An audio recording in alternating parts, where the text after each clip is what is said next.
Hello everyone and welcome to this video on The Manhunt, the poem by Simon Armitage. With most poems we would start with the poet, in this case Simon Armitage, but this one is a little bit different. The context surrounding this poem is so unique that actually we don't really need to look at Simon Armitage at all, because this poem, also known as Laura's poem, was actually aired on a Channel 4 documentary, Forgotten Heroes, The Not Dead, and that was a documentary which examined the lives of soldiers and their families who were affected by war and injury. Sorry, I've used an apostrophe on soldiers when I shouldn't have. And basically this poem is based on a true story. There's a soldier, or an ex-soldier, called Eddie Beddoes, who served in Bosnia but was injured and finally discharged because of depression and injury. And this poem is written from the perspective of his wife Laura, examining what it is like when you have a husband who is a returned soldier. Now this poem was written a little while back, but anybody who watches Homeland will really see the similarity with this poem, because just like Brody, who came back as a prisoner of war with physical and mental scars, that's exactly what we see in this poem. I think that TV show is actually quite useful to students of this poem, because it's quite a difficult poem. So if you watch that programme, it'll really help you understand the kind of perspective that it is written in. So let's have a look through it. It's quite a long poem. Starting with the title, The Manhunt. Now, manhunt actually means an intensive search for a person, but there is a kind of a meaning we would associate with it, whereas there's a kind of negative connotation, a search for a criminal or a search for a victim, someone who has been kidnapped, or a missing child, or a murderer or a criminal. So it's got a very negative connotation. It sets the tone straight away that this is a very negative and kind of horrible story that we're about to read. Now, what we're going to do is we're going to go through the poem first, just looking at the kind of basic literal meaning of it, because as I'm sure you're aware if you've watched any of my videos or had a look at the free revision guide at mrbruff.com, there is often, well, I think always, with any poems in the GCSEs, there's a literal meaning, a very basic kind of simple meaning, and then there's a deeper hidden meaning. And the reason they do that in the exam is they want you to be able to access the poem at the level that you work at. So if you are genuinely a lower grade student, maybe working at E, D grade, then you will be able to access the poem on a very simple literal level. But if you're a B grade or an A grade student, you'll be able to zoom past the literal level and look at deeper meanings and ambiguities and symbolism and metaphor and that kind of thing. But that doesn't mean that in all poems the literal level is easy, and I don't think it's that easy in this poem. So first we've got these two lines at the beginning. After the first phase, after passionate nights and intimate days. Now this is actually on the literal level just saying that something happened after the first phase. In other words, the return of the soldier. So if we take it purely as a real poem, on the return of Eddie, after he returned, after the passionate night, so after we were glad to see each other again and had lots of intimate and sexual times and intimate days, close days together of just spending time together and kind of being in each other's presence, because obviously this is a soldier who's returned from serving abroad, so you get the idea that his wife was looking forward to his return. Only then would he let me trace the frozen river which ran through his face. I'll go through these metaphors and images in more detail in a second, but what we are talking about here is only after all of that sexual intimacy and time together would he let me touch the scars on his face. Only then would he let me explore the blown hinge of his lower jaw, and handle and hold the damaged porcelain collarbone. So only after all of that intimacy and sex would he let me touch his jaw and his collarbone, which were both damaged, and mind and attend the fractured rudder of shoulder blade, and finger and thumb the parachute silk of his punctured lung. So we've got this idea now that the wife is sort of mending him here, and then that goes on with, only then could I bind the struts and climb the rungs of his broken limbs. So it's like she's sort of putting him back together and reassembling him. Now I'm sure, well, I'm not sure, but you know, in reality I don't think this guy was likely to have all of these injuries, because these are you know, it's almost like every single part of the body is injured, but it's an extended metaphor for, you know, the interior injuries, the mental and you know, the emotional injuries are metaphorically referred to and symbolised through physical injuries. And feel the hurt of his grazed heart. So now we start talking not just about physical injuries, but you know, the injuries inside, and to feel the hurt. So the wife is now being allowed to empathise and to join him in his emotion. Skirting along, so you get this idea, perhaps they're lying in bed, she's running her hand across his body and feeling all of these cuts and wounds and broken bits, and trying to put him back together. Skirting along, only then could I picture the scan, the fetus of metal beneath his chest where the bullet had finally come to rest. So we get this picture then that the soldier's been shot. There's a bullet underneath his chest. It's still in there. And there's some imagery to do with baby scans. But the sort of simple literal meaning is that, you know, there's a bullet lodged in his chest and she's feeling along to where that is. Then I widened the search, traced the scarring back to its source. So she's looking now for what tension and stress, what the cause of it is, the centre of his problems, to a sweating, unexploded mine buried deep in his mind, around which every nerve in his body had tightened and closed. So again, it's a metaphor, but it's saying, you know, deep inside this person, he's got this awful pain and hurt and suffering, which is likened to a mine, you know, a bomb. And a mine, of course, if you stand on it, will explode. So it's kind of saying there's all this pain inside him, and if anyone goes near it, he could explode just like a mine. Then and only then did I come close. That's quite an ambiguous ending. You know, it suggests she had to wait a long time to be able to get close to him again. But the fact that it's come close suggests that even then she still hasn't got to the real root of it. So it is a very sad poem about a soldier who's come back from war, physically, emotionally and mentally broken, and his wife is trying to reconnect with him. She's feeling all of his wounds and trying to put him back together, but he is extremely broken, and you know, she isn't able to reconnect with him. And as I say, it's just like the programme Homeland, and I think that's a really good programme in terms of this poem. Okay, let's start going through the poem bit by bit. It's in rhyming couplets, this poem, so it's in batches of 2 lines that rhyme, and each verse is just 2 lines, and there's quite a number of reasons for that, but I'll come to that in a bit. The first 2 lines are quite ambiguous or misleading.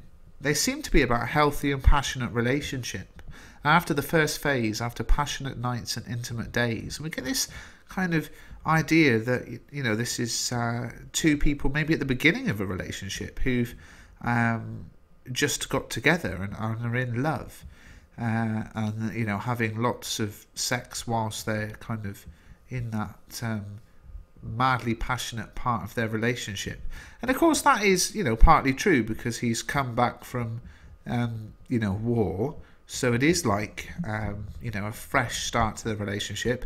And it's also, of course, metaphorically true, because it is like this woman is in a relationship with someone else now, because this man is so broken and changed. It's not actually like he is the first person, you know, the man that she married.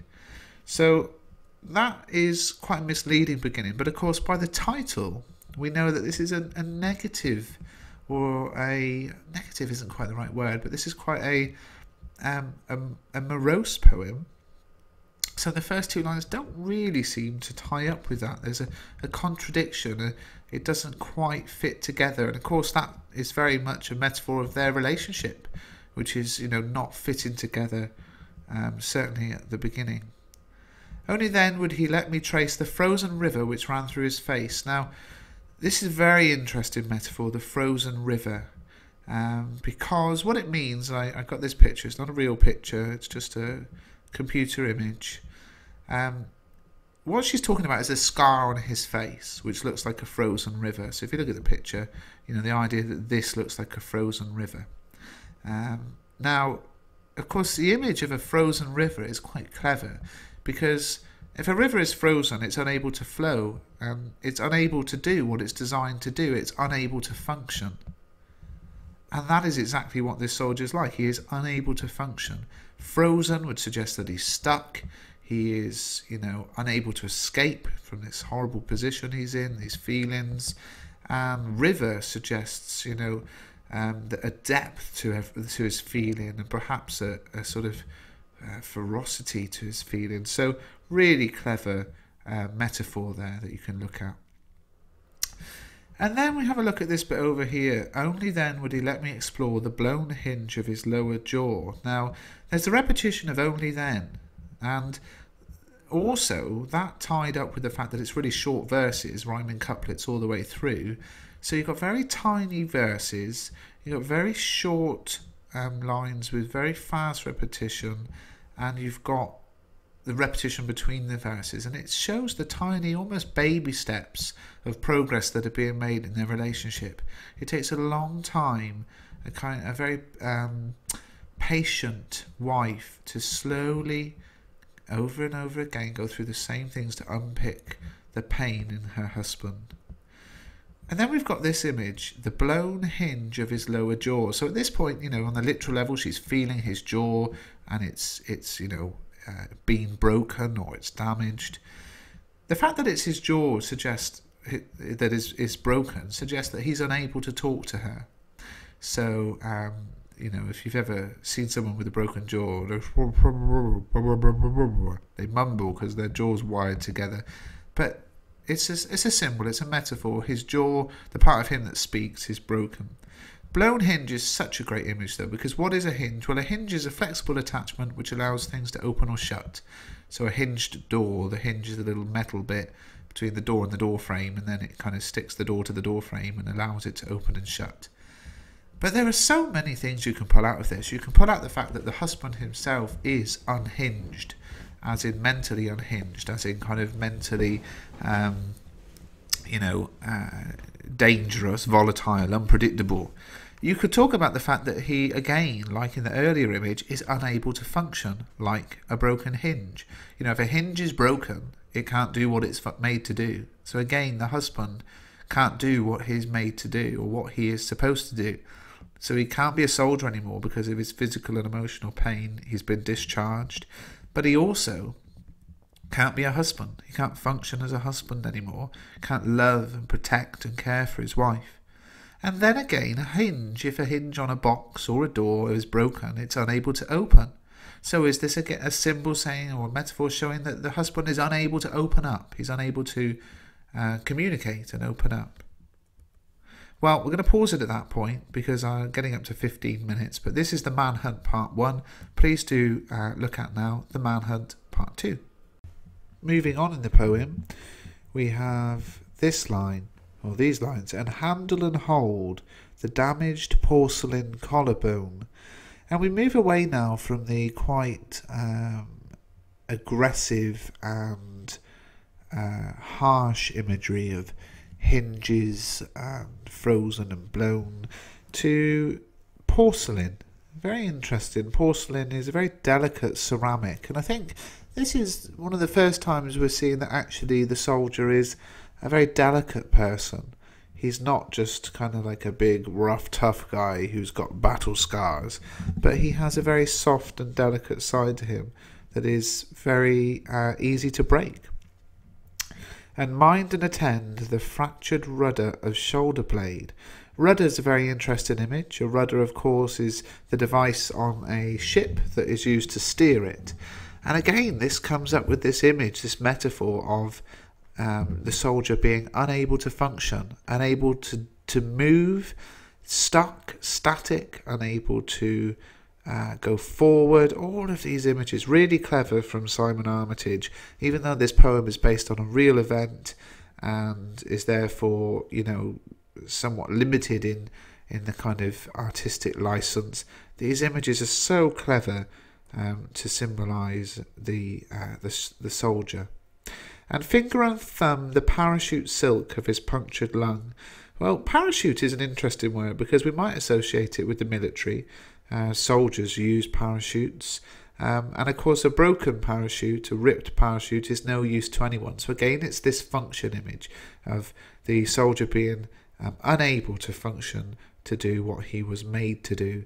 And silk is a great image. Silk is the most delicate, soft material, and you know, it's suggesting this delicate side to the soldier, again backed up earlier with porcelain. Only then could I bind the struts and climb the rungs of his broken ribs. So here's a little turn in the poem where the wife is actually starting to try and mend him, to put him together. It sort of suggests that that's her role, doesn't it? That she sees that as what she has to do. And, you know, she's trying desperately to mend him. And feel the hurt of his grazed heart. Hurt and heart, very soft sounds, you know, very kind of gentle on the tongue.